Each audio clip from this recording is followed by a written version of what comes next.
Language and Gender Theory by Veronica Jimenez, Ashley Martinez, and Jacob Guayar. The origins of the theory.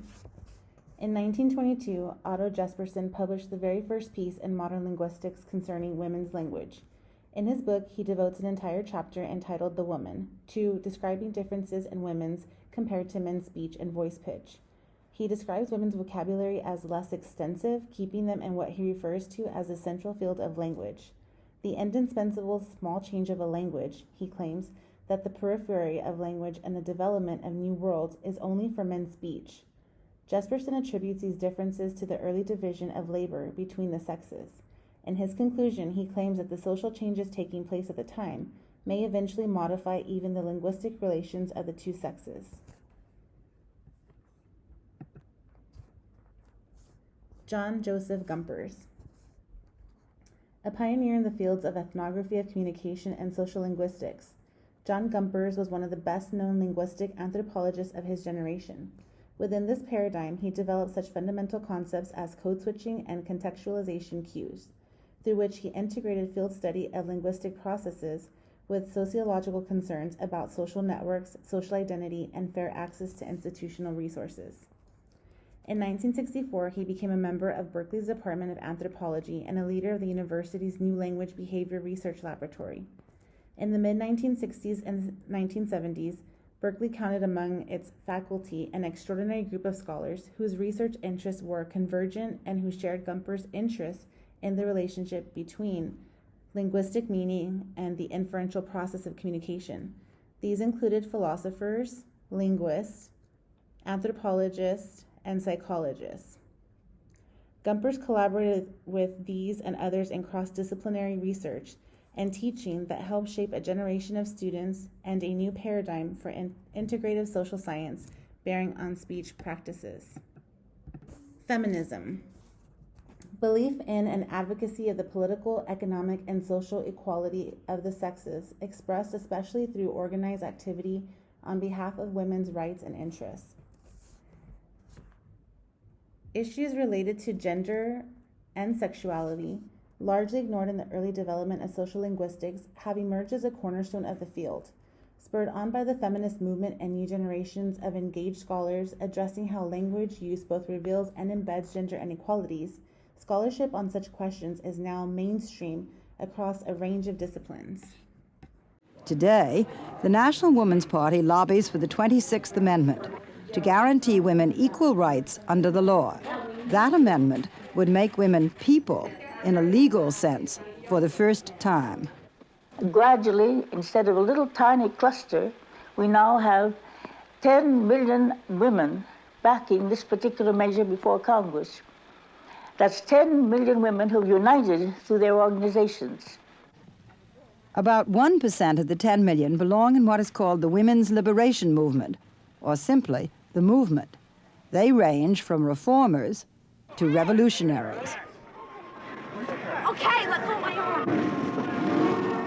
There are women who belonged to the freedom movement, like these SDS girls, until they found that they were expected to make coffee, not policy. Their splinter groups want to change the whole society.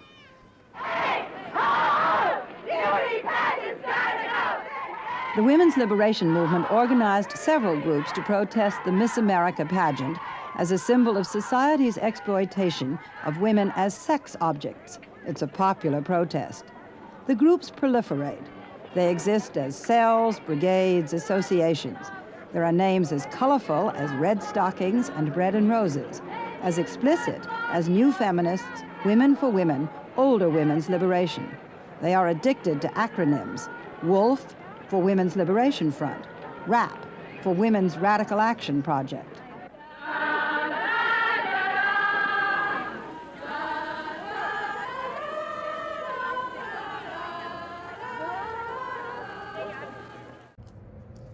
An online history of the linguistics department at the University of California, Berkeley, identifies 1972 as the year when one of the department members, the linguist Robin Lakoff, created the modern field of language and gender, with her essay Language and Women's Place.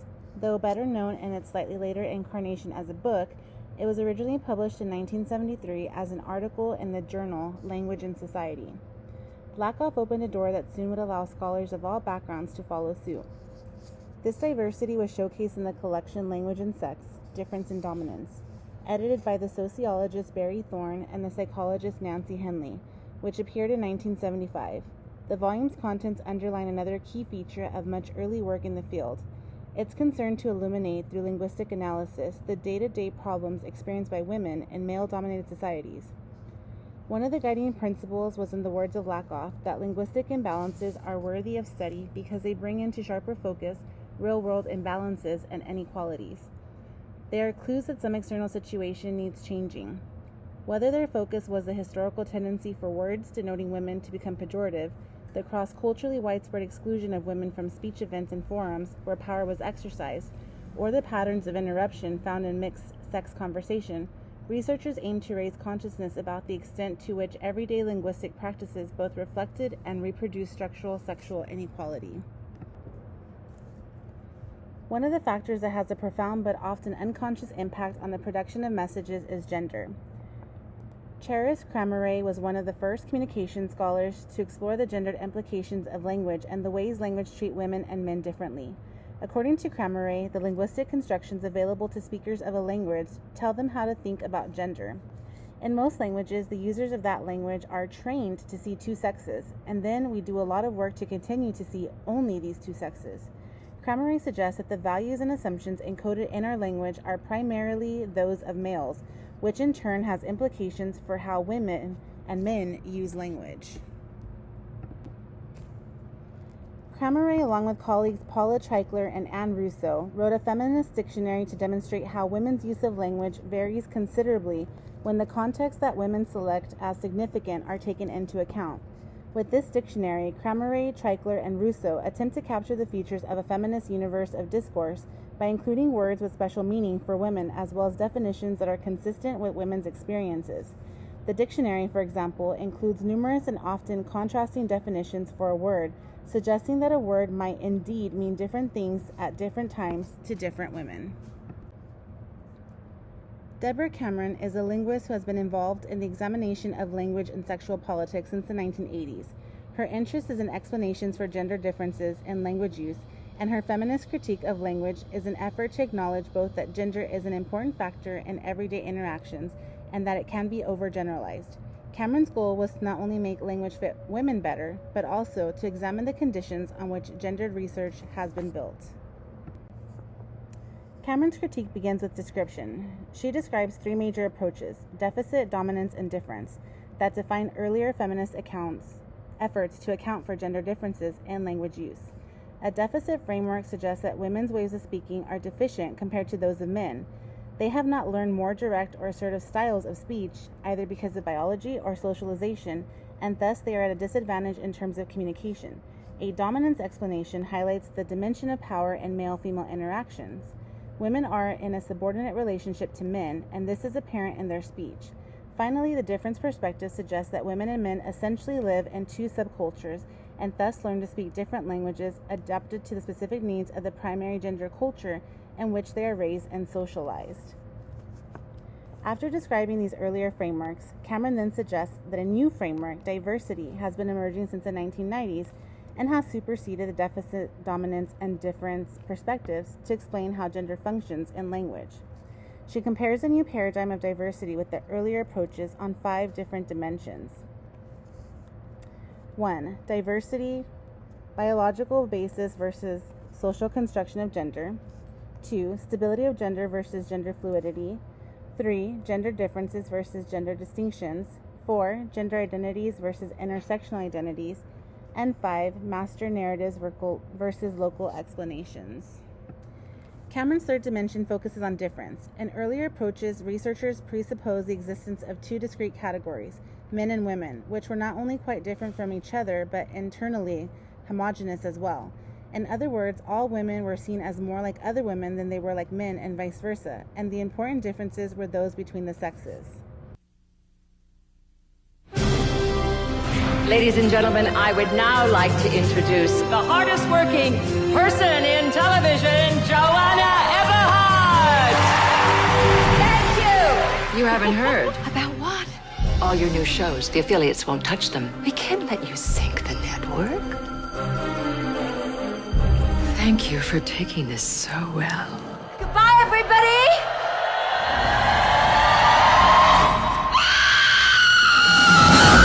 Why are we moving? We're moving so that we can be the happiest family in the whole world. Welcome to Stepford.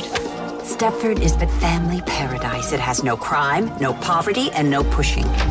Good morning, ladies. Wait, you work out dressed like this? Of course. We always want to look our very best. You and Stepford, it seems like a real match. Absolutely. And all of your wives, they're so, sizzling. To Stepford! Am I the only one who finds all of this more than a little disturbing? Aren't you Bobby Markowitz? I love your book. What was it called? It was about your relationship with your mother. I love you, but please die. These women are like deranged flight attendants. This place does something to people. All of the women are always smiling and having incredible sex in the middle of the day with their husbands. And that's a problem because? It's not normal, Walter. Congratulations. Now you're one of us. And Joanna, she's a great gal. Or she will be. Last night I went online and I found out that all of the women here, they used to be CEOs, executives, judges.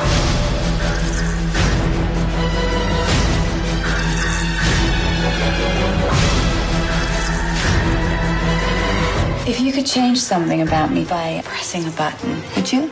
Ever since we met, you've beaten me at everything. You're stronger, you're faster, a better executive, you're even better sex. Don't deny it. I wasn't going to.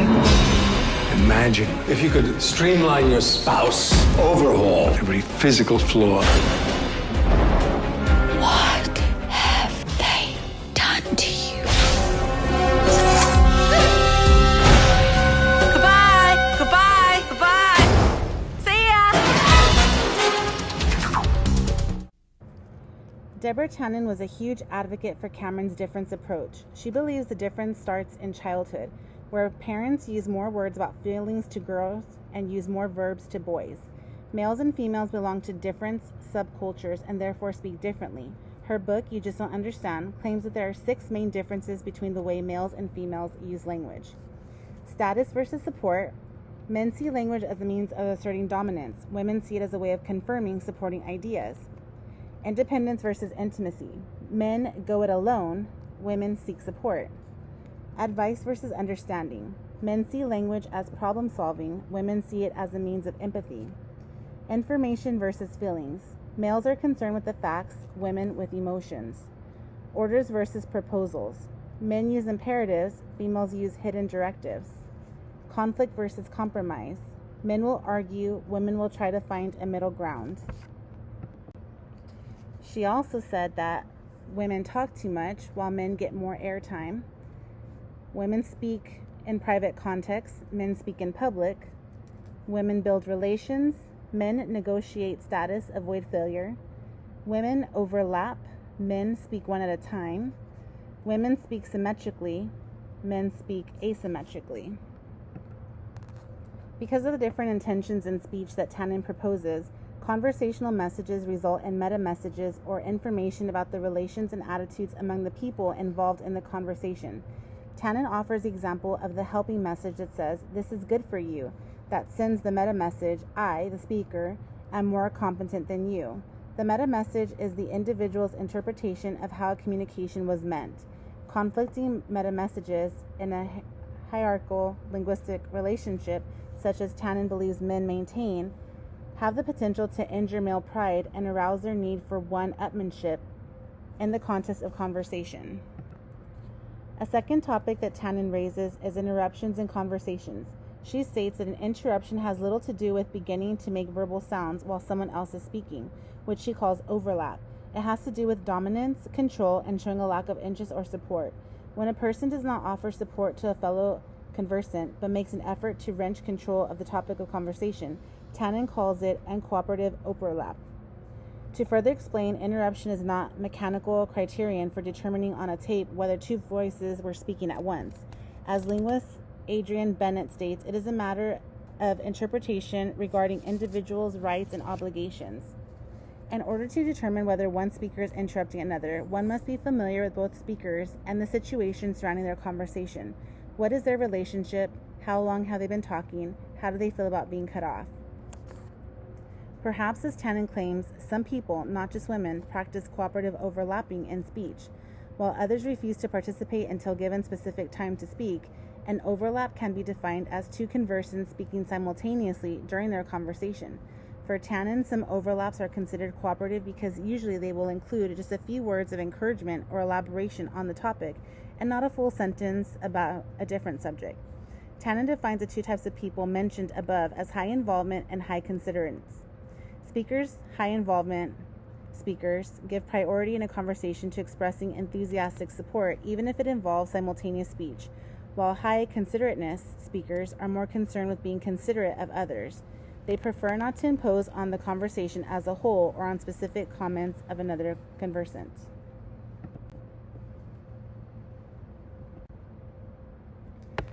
Other theorists that shared the same values was Christine Howe, Anne Weatherall, and Pilkington. To prove this theory, over the course of 9 months, Pilkington observed male and female conversations in a bakery. This is what was found.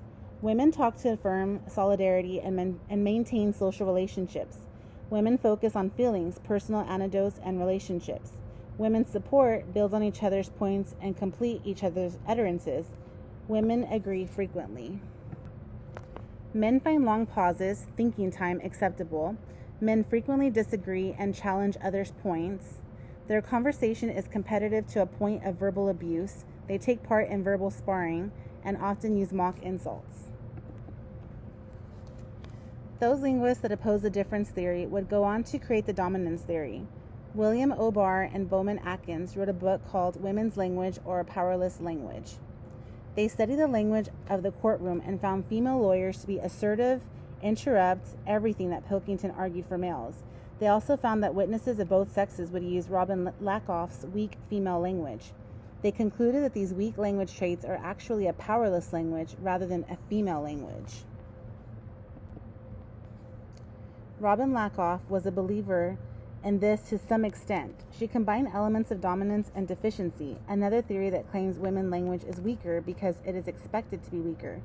Women don't swear, being a common assumption, and created a set of female characteristics. Women hedge. Women use super polite forms. Would you please? I'd really appreciate it if. Women speak in italics, use more prosodic feature. It's so nice. They use empty adjectives, divine, lovely, adorable. They use modal verbs, should, would, overuse qualifiers, I think that. They use mitigated responses and hidden directives. They have special lexes for things like colors and cloth. They avoid coarse language and expletives. Women can't tell jokes. The feminist Del Spender also believed the dominance approach. She once said, "The crew of our difficulties lies in being able to identify and transform the rules which govern our behavior and which bring patriarchal order into existence. Yet the tools we have for doing this are part of that patriarchal order. While we can modify, we must nonetheless use the only language, the only classification scheme which is at our disposal. We must use it in a way that is acceptable and meaningful, but that very language and the conditions for its use in turn structure a patriarchal order." Under the dominance theory, in a gender-neutral area, males and females should use language in the same way. In her contribution to the first edition of the Handbook of Language and Gender, published in 2003, Susan U. Phillips made a pertinent comment from her perspective as an anthropologist who had been involved in the feminist theoretical debates of the 1970s and 1980s. While a great deal was gained by the new feminist conceptualizing of women as intersections of various aspects of social identity, a great deal was lost too. The rhetorical force of the focus on the universal key problem of a very broad male power over women was obscured and really has not regained center stage in feminist writing since. Philip is alluding to two significant and related developments: the turn to identity as a central problematic for feminist theory and the rejection of essentialism, equated not merely with belief in fixed essences, but with any attempt to universalize or even generalize about the situation of women. While both developments had complex intellectual and political trajectories, in retrospect, it can be crudely said that the publication in the 1990 of Judith Butler's Gender Trouble, which conceptualized gender as performative, a form of identity that was not given in advance but constituted through repeated acts, marked a defining moment. This way of thinking about gender had a significant influence on the way research on language and gender developed in the 1990s, with the focus on documenting the diversity of ways in which gender was performed across cultures and contexts, and often an emphasis on the agency of the performers and the potential of their performances to subvert conventional gender norms. These trends have continued in the 21st century. The turn to identity and to Butlerian queer theory enabled the study of language and sexuality, which had previously followed its own path, to become more integrated with language and gender studies. The interest in performances that troubled or subverted the gender-sex binary prompted more research on queer, trans, and other unconventionally gendered subjects. One consequence, as Phillips observes, is that the question the research tradition began with, how language and gender use reflected and contributed to maintaining male power over women, no longer takes center stage. The decentering of both women and power in contemporary understandings of the field is evident in the statement that appears on the website of IGALA's journal, Gender and Language, which explains that it publishes research on femininities and masculinities, on heterosexual and queer identities, on gender at the level of individual performance or perception, and on gender at the level of institutions and ideologies.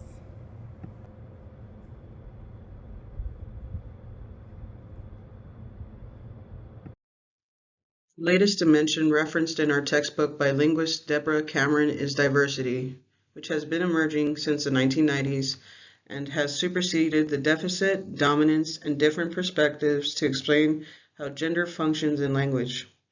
Cameron explains, gender is therefore not something you acquire once for all at an early stage of life, but an ongoing accomplishment produced by your repeated actions. Interpersonal contact with LGBT people is no longer rare. Around 1 in 4 Americans say they are close friends with or related to a transgender person. 7 in 10 with a lesbian or gay person, Jones et al., 2019. We tend to incorporate gender in our imagery and language. Language needs to reflect the fluidity and complexity of sexuality and gender expressions in everyday life, and terminology is a critical aspect of identity formation.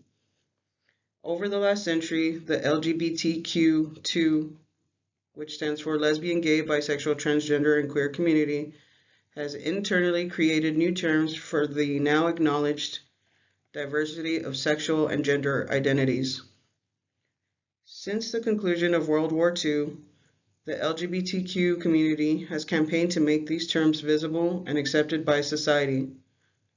An abbreviated history of this begins with the homophile movement in the 1950s.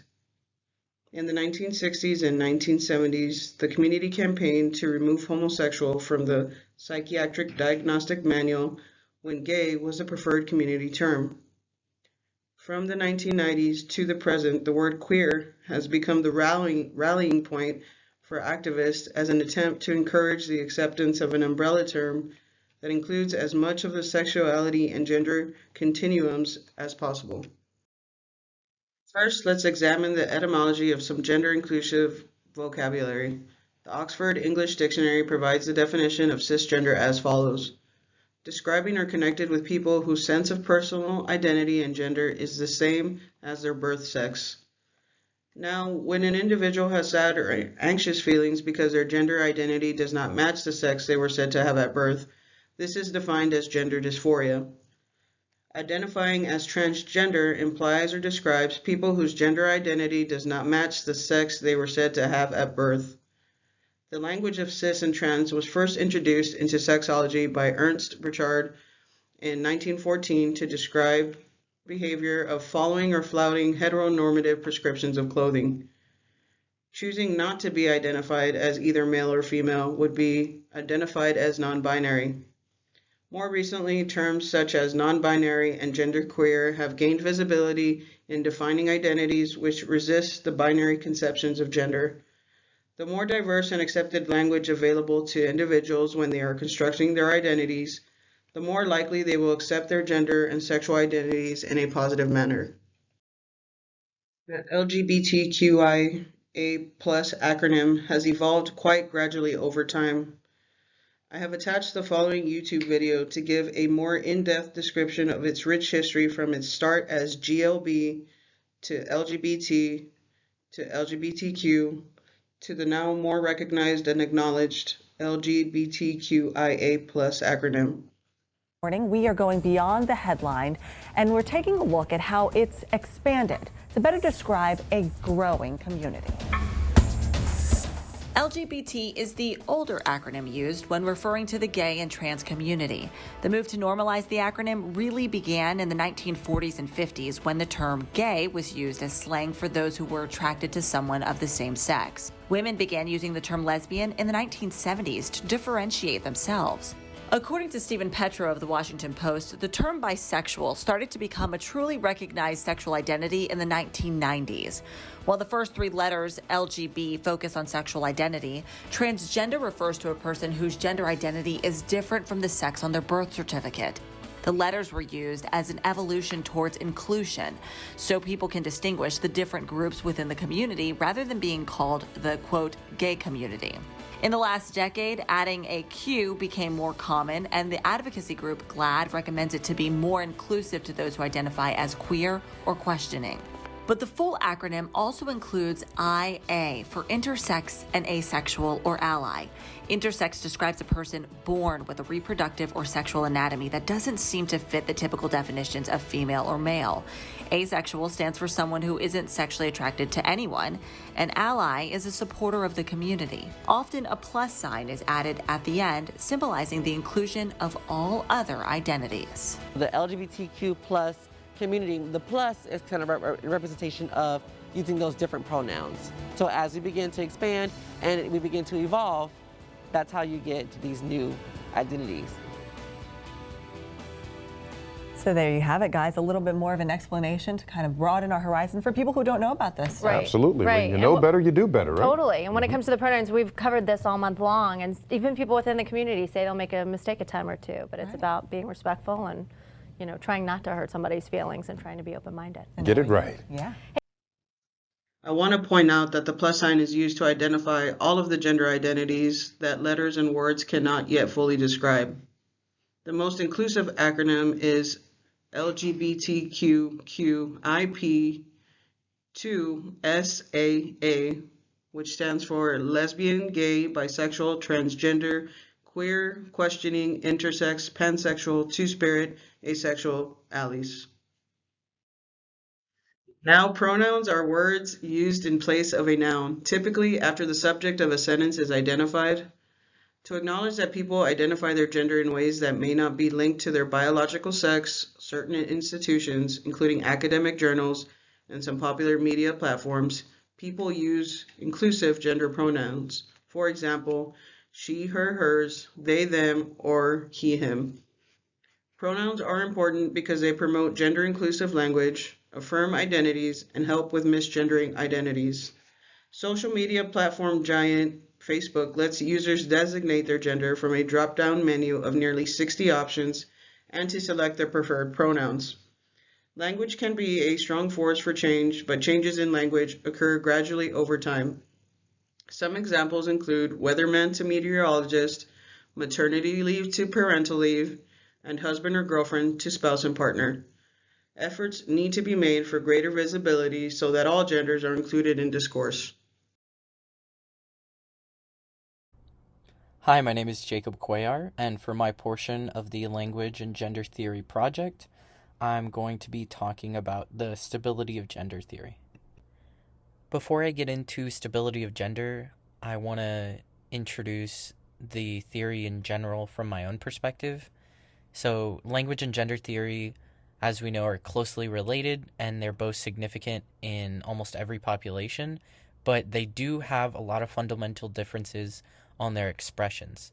Language theory can be summed up as the theory of what language is and how it functions in society, and gender theory can be simplified into the study on whether something or someone is presenting behaviors or qualities that are stereotypically masculine, feminine, or in a more modern context, queer observables.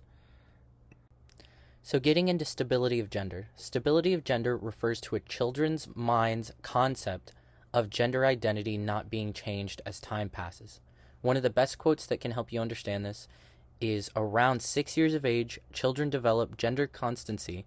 This occurs once children are capable of recognizing that gender remains stable over time, i.e. gender stability, and it is consistent across situations despite changes in appearance, i.e. gender consistency. This often confuses people who are not familiar with gender identity principles. Some people will often use the term stability of gender as a way to discredit people that they assume have changed their gender. The key words, despite changes in appearance from the quote above, proves that stability of gender is at work here. To continue the discussion, basically in layman's terms, for this part of the theory, children understand that their own gender is fixed and will not change while they grow into adulthood, but they do not understand that other people's genders around them will also not change. An example of this is a child might see someone who identifies as a man doing drag and assume that he is a woman simply because he is wearing stereotypically feminine attire. However, this is not the case, and it shines a light on the child's limited understanding of the differences between gender and sex. It also shows that the child might not understand that gender norms, whether it be in clothing, appearance, or in other lifestyle choices, don't have to be followed at all times. Only through education on the subject will these children be able to understand these concepts. This YouTube video that I've included here should visually help you understand the theory a little bit better. So the second stage is the gender stability stage, a little bit older now, so 3 to 5 years. And the children realise that gender is stable over time, so they do realise that boys will become men and girls will become women. However, they don't yet realise that gender is consistent across all situations. So what I mean by this is they might think that males would change into females if they engage in female activities. So for example, if a girl is wearing if a girl has short hair, for example, they might think that that girl has changed into a boy.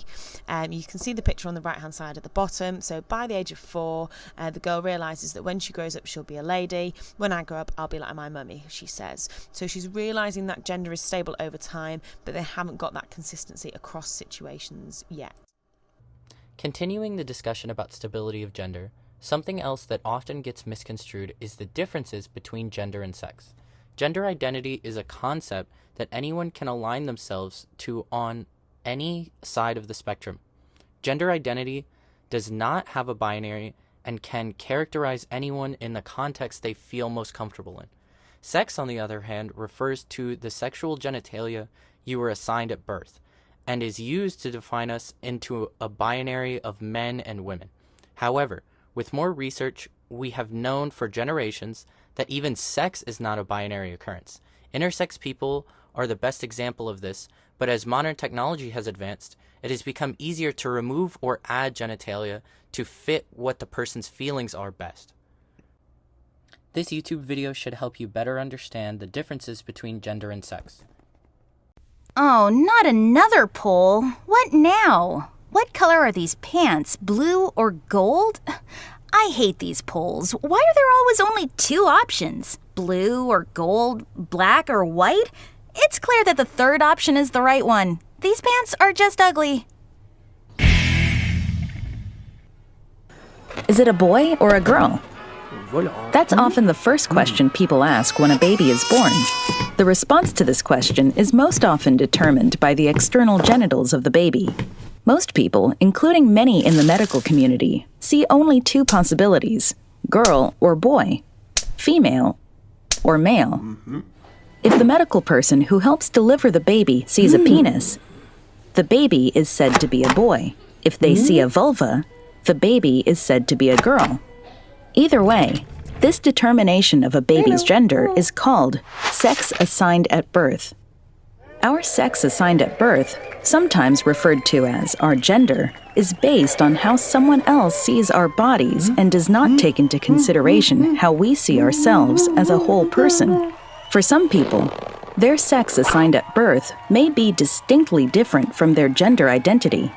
Gender identity is how a person identifies, how they see themselves. One's internal sense of being male, female, both of these, neither of these, or another gender altogether is called gender identity.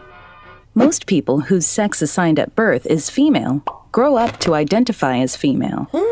And most people whose sex assigned at birth is male grow up to identify as male. These people are cisgender. Cisgender is a gender identity used for a person whose sex assigned at birth matches their internal sense of who they are. Some babies are born with external genitals, internal organs, or chromosomes that don't fit the typical definitions of male or female. These babies may have their sex assigned at birth be intersex. As they grow up, these people will still have an internal sense of who they are or a gender identity that they will be able to describe later in life.